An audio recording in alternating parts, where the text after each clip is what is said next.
أَيَوَدُّ أَحَدُكُمْ أَن تَكُونَ لَهُ جَنَّةٌ مِّن نَّخِيلٍ وَأَعْنَابٍ تَجْرِي مِن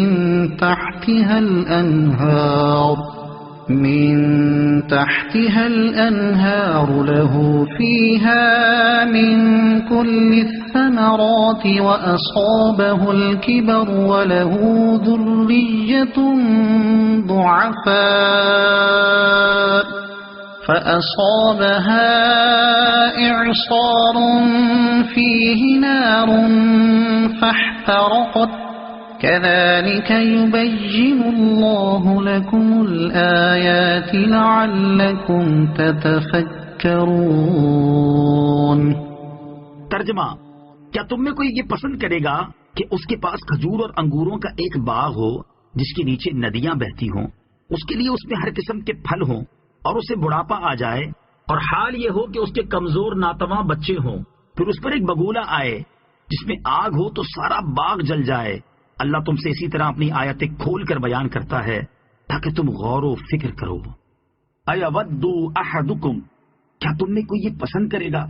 ارشاد فرمایا کہ کیا تم میں کوئی شخص یہ پسند کرے گا، مراد یہ ہے کہ کوئی یہ پسند نہ کرے گا، کیونکہ یہ بات کسی عاقل کے لیے قابل قبول نہیں کہ اس کا باغ ہو جس میں قسم قسم کے درخت ہوں، پھلوں سے لدا ہوا ہو، وہ باغ فرت انگیز و دل کشا بھی ہو اور نافع اور عمدہ بھی، آدمی اسے اپنے بڑھاپے کا سہارا سمجھتا ہو جو انسان کی حاجت کا وقت ہوتا ہے، اور آدمی کمانے کے قابل نہیں رہتا، اور اس بڑھاپے میں اس کے چھوٹے چھوٹے بچے ہوں جو کمانے کے قابل نہ ہوں اور وہ پرورش کے محتاج ہوں۔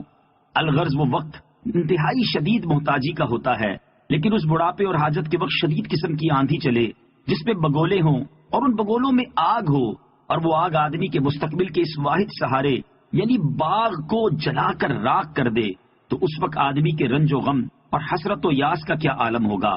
اللہ اکبر، یہی حال اس شخص کا ہے جس نے اعمال حسنات تو کیے ہوں مگر رضائے الہی کے لیے نہیں بلکہ ریاکاری کی غرض سے کیے، اور وہ اس گمان میں ہو کہ میرے پاس نیکیوں کا ذخیرہ ہے، مگر جب شدت حاجت کا وقت یعنی قیامت کا دن آئے تو اللہ تعالیٰ ان اعمال کو نامقبول کر دے، اور اس وقت اس کو کتنا رنج اور کتنی حسرت ہوگی۔ اللہ تعالیٰ یہ آیات اس لیے بیان فرماتا ہے تاکہ اے لوگوں تم غور و فکر کرو اور سمجھو کہ دنیا فانی ہے اور آخرت ضرور آنی ہے، تو اس آخرت کے لیے عمل کرو اور اپنے اعمال میں اخلاص پیدا کرو۔ اللہ اکبر، کس قدر دل دہلا دینے والی مثال ہے۔ اے کاش کہ ہم سمجھ جائیں اور اپنے تمام اعمال، نماز، ذکر و درود، تلاوت و نعت خوانی، حج و عمرہ، زکوٰۃ و صدقات وغیرہ کو ریاکاری کی تباہ کاری سے بچا لیں اور اپنے اعمال کا محاسبہ کرنا شروع کر دیں۔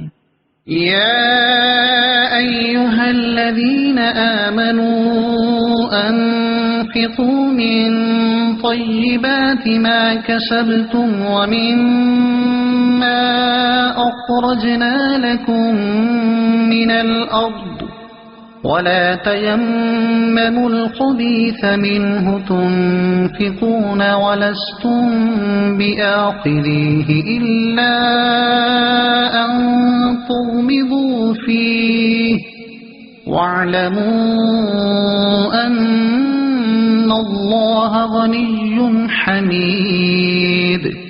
ترجمہ: اے ایمان والو، اپنی پاک کمائیوں میں سے اور اس میں سے جو ہم نے تمہارے لیے زمین سے نکالا ہے اللہ کی راہ میں کچھ خرچ کرو، اور خرچ کرتے ہوئے خاص ناقص مال دینے کا ارادہ نہ کرو، حالانکہ اگر وہی تمہیں دیا جائے تو تم اسے چشم پوشی کیے بغیر قبول نہیں کرو گے، اور جان رکھو کہ اللہ بے پرواہ حمد کے لائق ہے۔ انفقوا من طیبات ما کسبتم، اپنی پاک کمائیوں میں سے کچھ خرچ کرو۔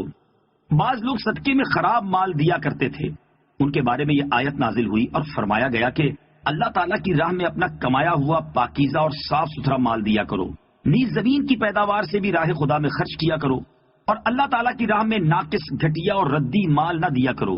جب تم اللہ تعالیٰ سے اچھی جزا چاہتے ہو تو اس کی راہ میں مال بھی اعلیٰ درجے کا دیا کرو۔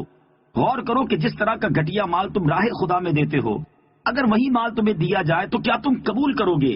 پہلے تو قبول ہی نہ کرو گے، اور اگر قبول کر بھی لو تو کبھی خوش دلی سے نہ لوگے بلکہ دل میں برا مناتے ہوئے لوگے۔